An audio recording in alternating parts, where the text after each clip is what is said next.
Ma Bible au quotidien, le verset du jour.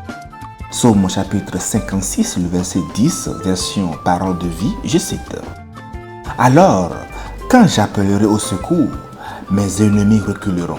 Dieu est pour moi, je le sais. Fin de citation, glorifions le Seigneur. Le verset du jour nous exhorte à placer notre confiance en Dieu, à le rechercher dans la prière et à avoir l'assurance qu'il est pour nous, prêt à nous aider et à nous protéger dans toutes les circonstances. Bien-aimés, la version Louis II du texte correspondant au verset 9 nous dit « Mes adversaires reculent. Au jour où je crie, je sais que Dieu est pour moi. » Le verset peut être scindé en trois expressions. D'abord, adversaire qui recule. David évoque ses adversaires, ceux qui s'opposent à lui ou le persécutent.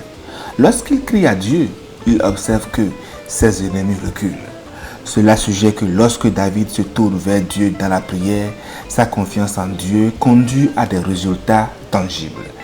Ses adversaires sont repoussés, ce qui témoigne du pouvoir de la prière et de la confiance en Dieu pour surmonter les obstacles. L'autre expression du verset est « le jour où je crie ». Crier ici signifie prier, ce qui montre l'importance de la prière dans la vie de David. Dans les moments d'adversité, David a appelé Dieu pour trouver de l'aide et de la protection.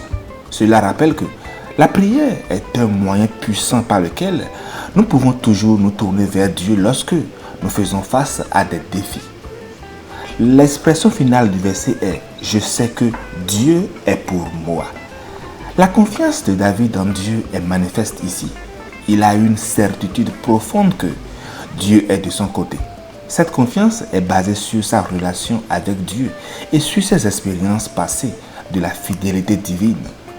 David ne doute pas de la bienveillance de Dieu envers lui. Cher ami, voilà l'attitude de David face à l'adversité.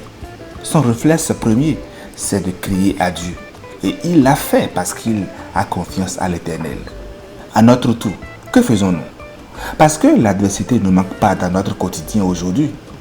Est-ce que les adversaires visibles ou invisibles reculent-ils devant nous aujourd'hui à l'instar de David? David a abordé le sujet de ses adversaires. Au verset 9, nous arrivons à cette belle phrase qui est au cœur du psaume. « Tu comptes les pas de ma vie errante ». Repensez bien, cher ami, à la manière dont les ennemis de David suivent ses pas et comparez cela à la gracieuse vigilance de l'Éternel. Les méchants le trafiquent afin de trouver le moment opportun pour se jeter sur lui. L'Éternel suit les pas de David pour lui montrer son amour d'alliance. Mais maintenant, après avoir reconnu la souveraineté de Dieu sur lui au verset 9, David voit ses ennemis d'un point de vue différent. Au verset 11 et 12, il revient sur la déclaration qu'il a faite au verset 3 et 4 et conclut une fois de plus par cette question rhétorique pleine de foi. Que peuvent me faire les hommes?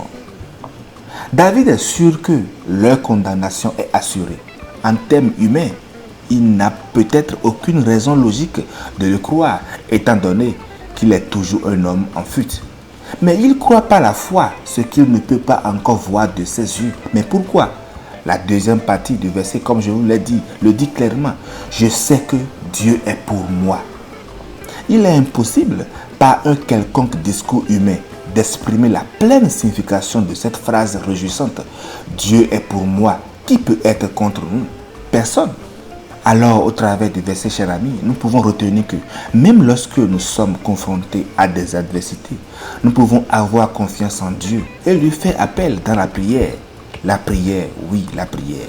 Nous pouvons être assurés que Dieu est avec nous et qu'il agit en notre faveur. Ayons simplement foi et sa gloire va se manifester sur nous. Chers frères, chers sœurs, ta foi est ta meilleure arme pour crier à Dieu au travers de la prière. Bonne méditation et lumière de Christ sur tous. Alléluia chez vous.